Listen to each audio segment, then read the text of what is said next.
Is your school or district preparing to return to in-person learning for the first time since the pandemic?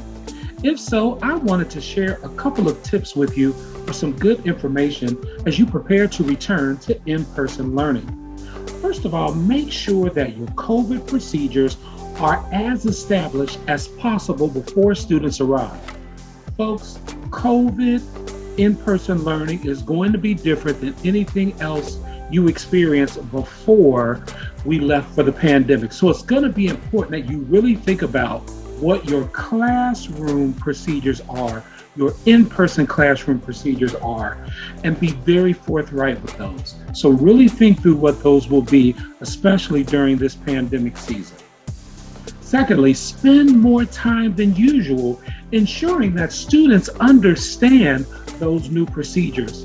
It's going to be important that you've got great strategies that are integrated into the day that continue to make sure that students are well aware of those procedures at all times.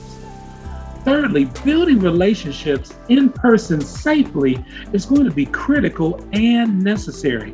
If you've been virtual all this time, there's a whole new understanding that you're going to have once you're actually together physically in a room. And so it's going to be important that we spend time, even though we know each other, we may be aware of each other, we've got to get to know each other to a higher level now that we are physically together.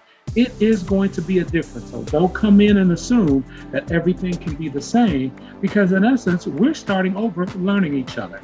So building relationships will be key. 4, extend more grace.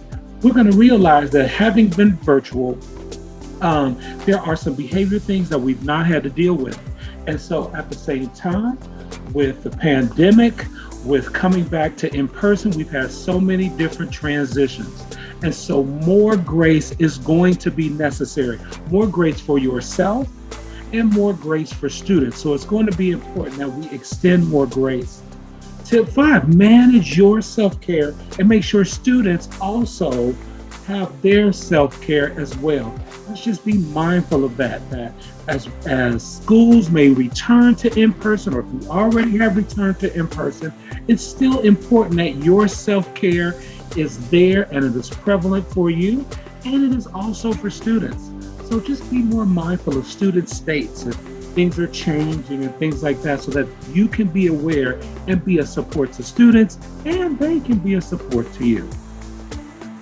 Step 6, in a lot of cases, in a lot of districts began to go one-to-one as the pandemic happened.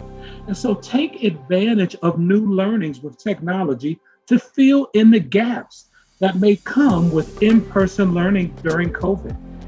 Again, COVID and the pandemic time is not going to be the same as it was when the pandemic started, so instruction before.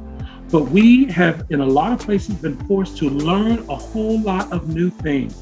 Embrace the new technology and definitely realize and understand that instruction may not be exactly the same as it was pre-pandemic.